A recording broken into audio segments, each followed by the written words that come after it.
एक तरफ तो केंद्र से लेकर राज्य सरकार तक किसानों के हित की बात कर रही है, दूसरी तरफ गरीब किसानों की जमीनों पर भूमाफिया लगातार कब्जा करते नजर आ रहे हैं। हरिद्वार में इन दिनों गरीब किसानों की जमीन पर कब्जा करना मानो आम बात हो गई है। ऐसा ही एक मामला उस वक्त सामने आया जब हरिद्वार के एक किसान की जमीन पर भूमाफियाओं ने कब्जा करने के लिए उसकी खड़ी फसल बर्बाद कर दी। इतना ही नहीं, उसमें खड़े 350 हरे पेड़ों को भी रातों रात काट कर बेच दिया गया। ये मामला है हरिद्वार के पुरनपुर साल्हापुर गांव का, जहां वीरेंद्र नाम के किसान को साल 1983 में अनुसूचित जाति के पट्टे खेती करने के लिए अलॉट किए गए थे। पिछले 36 सालों से किसान और इसका परिवार इस जमीन पर खेती कर अपना परिवार पाल रहा है, लेकिन अब भूमाफियाओं की नजर इस जमीन पर पड़ गई है। वीरेंद्र का कहना है कि कोई प्रदीप चौधरी नाम का प्रॉपर्टी डीलर उसकी जमीन कब्जाना चाहता है, इसलिए उसकी खड़ी फसल बर्बाद कर दी है। इतना ही नहीं, उसकी शिकायत पर कोई सुनवाई भी नहीं हो रही है। ये मेरा पट्टा साहब 12 बीघे का सर सिंचाई विभाग से मिला है साहब। इस पर जबरीन हो रही है बहुत ज़्यादा। प्रदीप चौधरी कर रहा है। इन पेड़ 3.5 से मेरे कटवा दिए रातों रात साहब। ये पट्टे का जेसीबी चला कर सारा एंड दे सारी फसल नष्ट कर दी। 3 फसल गई मेरी साहब। मैं किसके आगे शिकायत करूं? जहां भी शिकायत कर रहा है कोई सुनने को तैयार। और इस पे बाहर से जो प्रदीप चौधरी हैं वे ज़बरदस्ती कब्जा कर रहे हैं। हमारे पट्टे के पीछे जो कलेक्टरी ज़मीन है वो खरीद के उसने ज़बरदस्ती कब्जा करा रखा है।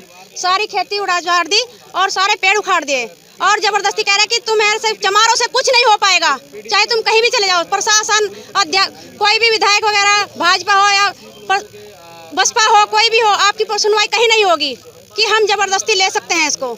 तो हमारे साथ ऐसा अन्याय क्यों हो रहा है? वीरेंद्र ने जब अपनी जमीन पर कब्जा होता देखा तो उसने अपनी जमीन को बचाने के लेकर इसकी शिकायत प्रशासन को भी की, लेकिन उसकी कहीं सुनवाई नहीं हुई। जिसके बाद किसान भीम आर्मी के पास पहुंचा और अपना दुखड़ा सुनाया। किसान की समस्या को सुनकर भीम आर्मी के कार्यकर्ता जमीन पर पहुंचे और वहां पहुंचकर किसान की जमीन उसे दिलाने को लेकर प्रदर्शन किया और कहा कि वह इसे किसी गरीब किसान की जमीन को हड़पने नहीं देंगे। एक वीडियो हमारे पास आया, विधानसभा अध्यक्ष जी के द्वारा भेजा गया। उस वीडियो में जो बहन हमारे पास खड़ी है उसने भीम आर्मी से गुहार लगाई कि उन्होंने डॉक्यूमेंट भी दिखाए कि 1983 में यहाँ पर पट्टे आवंटित हुए थे 255। अब 255 पट्टे आवंटित होने के बाद में ये 1983 से आज तक इस पट्टे पर ज़मीन पर खेती करते आ रहे हैं। वीरेंद्र जी इस पर खेती करते आ रहे हैं, उनके पिताजी ने इस पर खेती की है, वीरेंद्र जी कर रहे हैं, अब उनके सपुत्र कर रहे हैं। लेकिन कोई भाजपा विधायक हैं, क्षेत्रीय विधायक हैं, नाम उनका सुरेश राठौड़ है। क्षेत्रीय विधायक जी ने रात के समय रात्रि 11 बजे यहाँ खड़े होकर खड़ी फसल में बुलडोजर चलवाने का काम किया है, क्योंकि वो लोग पिछली ज़मीन में कॉलोनी काट रहे हैं और ये ज़मीन फ्रंट पर आती है। इसलिए वो बोल रहे हैं कि हमारी कॉलोनी का जो फ्रंट है वो ख़राब हो रहा है, इसलिए आप जो पट्टा खाली कर कर यहाँ से चले जाइए, हमारी सरकार है, हम कुछ भी करा सकते हैं। तो साहब कहना चाहते हैं सरकार भले ही आप लोगों की हो, लेकिन आज यहाँ भीम आर्मी के साथी खड़े हैं, बड़ी भारी तादाद में खड़े हैं। किसी भी प्रकार से किसी मजलूम को, किसी पीड़ित को, किसी भी मजलूम पीड़ित का शोषण सहन नहीं किया जाएगा। और इन्होंने जो वीडियो हम तक पहुंचाया उसमें सारी चीज़ें बताई। डॉक्यूमेंट देखने के बाद पता चला कि ये पट्टा जो है सिंचाई विभाग द्वारा 1983 में आवंटित किया गया है।